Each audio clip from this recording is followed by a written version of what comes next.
gravação das nossas lives. Olha quanta coisa aqui, ó.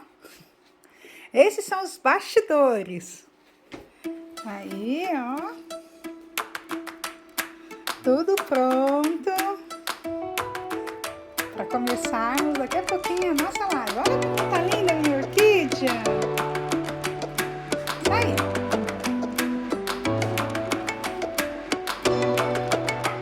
Então, vou compartilhar a tela com vocês para a gente já começar a aplicação do nosso texto, tá bom? Então, tá em João 2, de 1 a 12.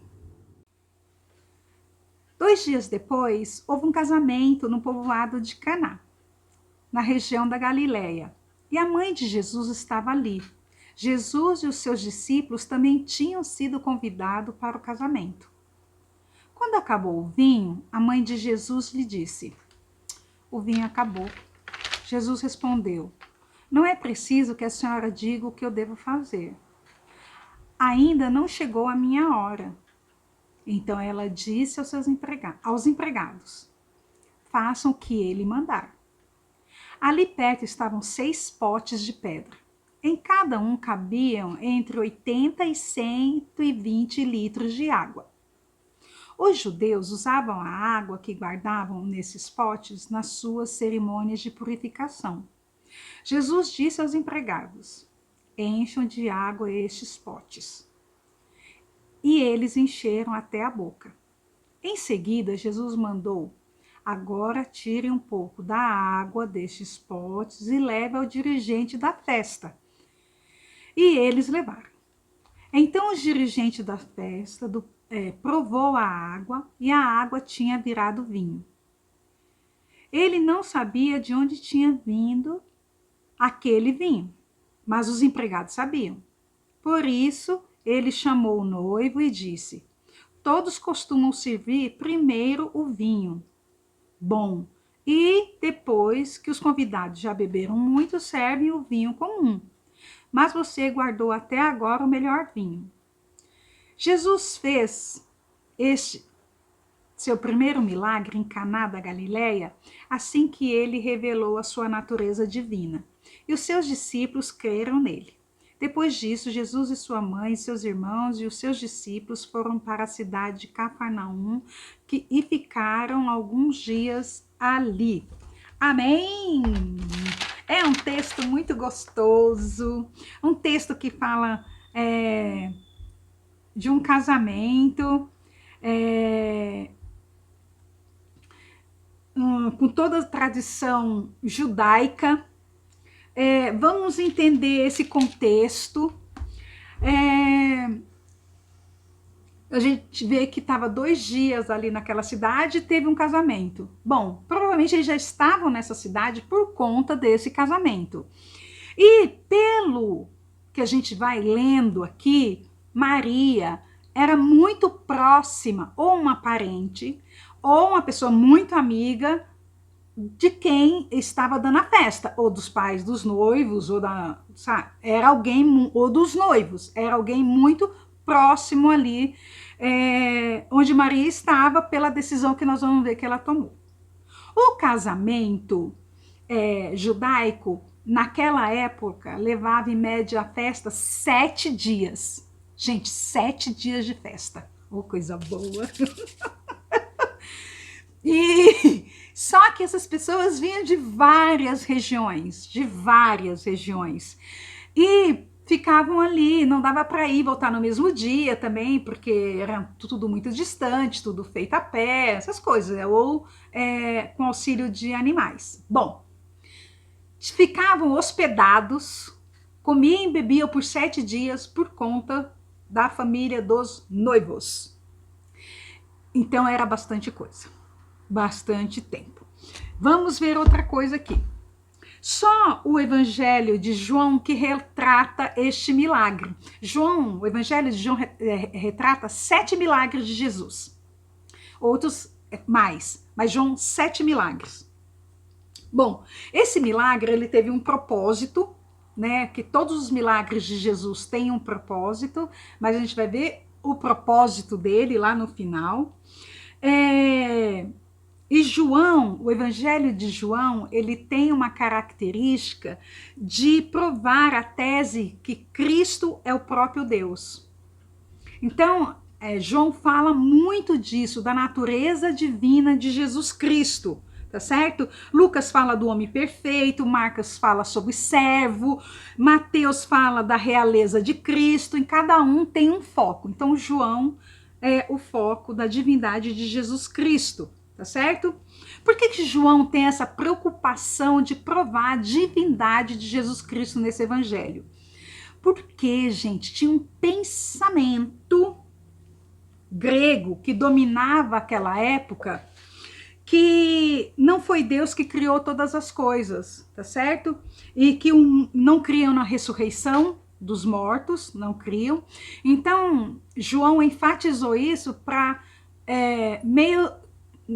para enfraquecer, tirar por uma vez por todo esse pensamento grego que dominava, tá certo?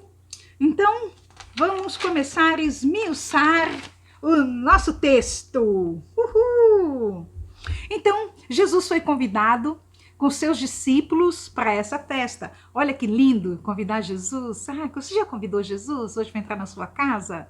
Convida Jesus para entrar na sua casa hoje. Convida ele para jantar com você, para ficar com você essa noite. Sempre, é muito bom. E convidou os discípulos também. E aí a gente vai ver aqui no verso 3 que diz assim: quando acabou o vinho, a mãe de Jesus lhe disse: o vinho acabou.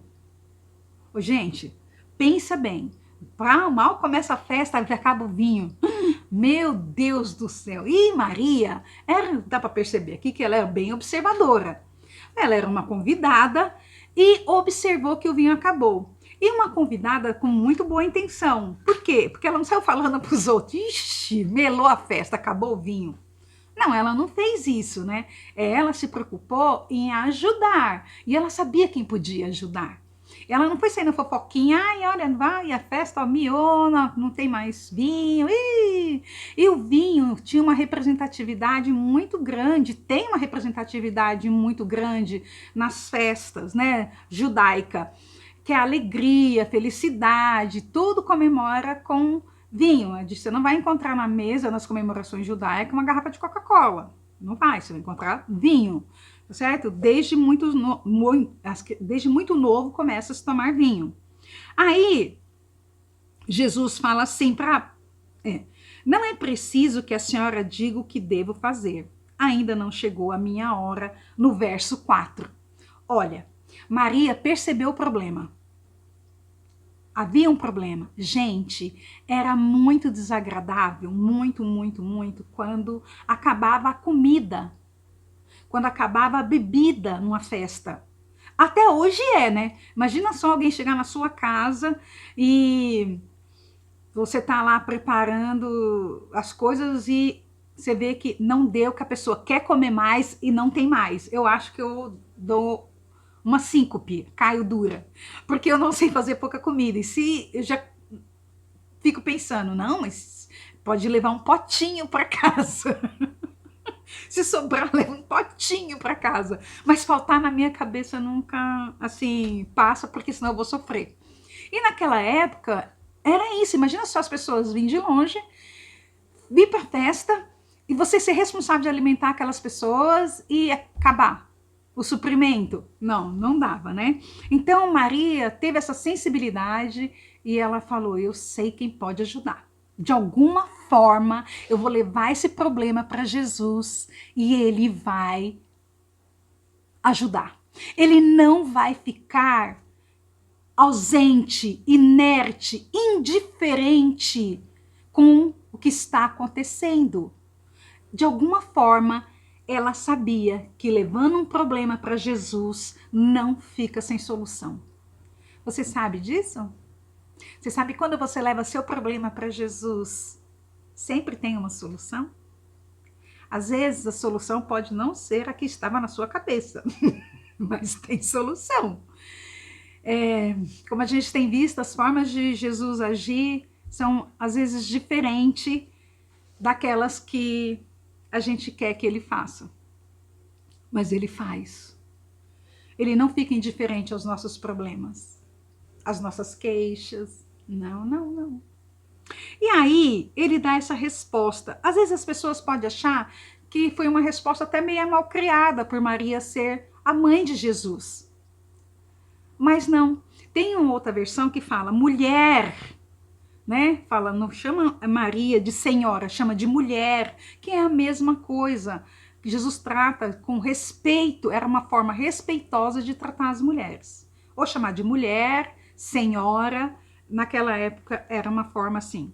Então, ele fala que ainda não chegou, ele fala, não é preciso que a senhora me diga o que devo fazer, ainda não chegou a minha hora. Que hora é essa que ele está falando? A hora da revelação total do seu papel, da sua missão aqui na Terra, que é a morte, a ressurreição para a salvação de todos. E aí, continuando, no verso 5, diz assim, então ela disse aos empregados, faça o que ele mandar. Gente, aí parece que tem um distanciamento entre a resposta de Jesus e o pedido de Maria aos empregados. Porque Jesus fala assim, olha, não é preciso que a senhora me diga o que devo fazer. Porque ele atendia o pedido do Pai, o Pai eterno, Deus, né? Ele estava cumprindo as ordens de Deus, não as ordens terrenas. Ele já tinha iniciado o seu ministério, tanto é que estava com ele discípulos. Então ele já havia iniciado o seu ministério, só que ainda não havia feito o milagre. Então, parece que há um distanciamento entre o que Maria fala e a resposta de Jesus. Porque com a resposta de Jesus, ela vai aos empregados e fala assim, eu não sei o que ele vai pedir para vocês fazerem. Pode ser a coisa mais absurda. Façam exatamente o que ele pedir. Gente, às vezes acontece com a gente. Acontece cada coisa. Você fala, não é possível que isso está acontecendo. Que coisa mais louca. E no desfecho, você fala assim, olha, foi um milagre. Eu não acredito que teve essa reviravolta. Bom, aí ela chega, faça o que ele mandar. Verso 5. Deixa eu aqui. A partir do momento que levamos a Jesus a situação, um problema, Maria creu que Jesus não iria ficar ausente ou indiferente. Seja qual for a situação, leve seu problema a Jesus e obedeça-o. Obedeça. Por mais absurdo que seja. Aí, verso 6. Ali perto estavam 6 potes de pedra, em cada um cabiam entre 80 e 120 litros de água. Os judeus usavam a água que guardavam nesses potes em suas cerimônias de purificação. Gente, imagina esses potes aí, ó, de pedra, tanto que não deve pesar, que cabia entre 80 e 120 litros. Vou colocar uma média de 100 litros. 600 litros. Gente, é muito vinho. É muito vinho. E esses potes eram usados para a purificação. Tinham 6 potes, essa quantidade enorme de potes ali, porque quando os convidados vão chegando, eles têm que se purificar, eles se lavam. Lavam os pés, lavam as mãos, lavam o rosto, porque vem da poeira da estrada, tudo a gente já falou sobre isso.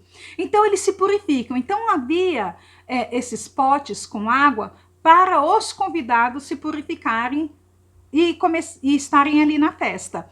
Não sei se todos os potes estavam vazios, se tinha parte vazio, metade cheio, isso não importa. Ele mandou encher os potes e esses empregados foram lá no poço, né? Tiraram a água e encheram, sem questionar. Tipo, não tô entendendo, né? Mas a gente vai fazer assim mesmo porque Maria, que deve ter um papel importante dentro daquele cerimonial, dentro daquela família, porque fez um pedido aos empregados. Então, sinal que os empregados podiam atender o pedido. Tipo, uma madrinha de casamento pedindo, né? Alguém assim, muito próximo. E eles atendem o pedido. Verso 7. Jesus disse aos empregados: encham de água esses potes. E eles encheram até a boca. Em seguida, no verso 8, Jesus mandou: agora, tirem um pouco da água desses potes e levem aos dirigentes da festa.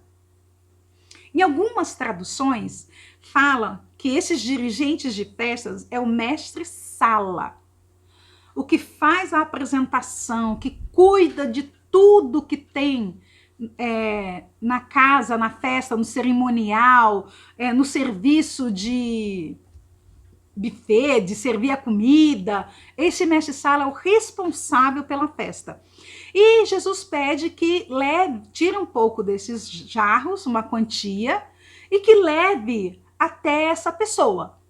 Bom, quando essa pessoa... Deixa eu ver se eu anotei aqui.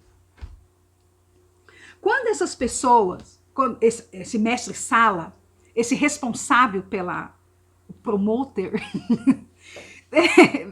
prova, fala, que vinho maravilhoso é esse? Tipo, de onde será que veio esse vinho? Como pode isso? Ele manda chamar o noivo. Manda chamar o noivo. Olha que o negócio foi bom, hein? E ele foi questionar o noivo.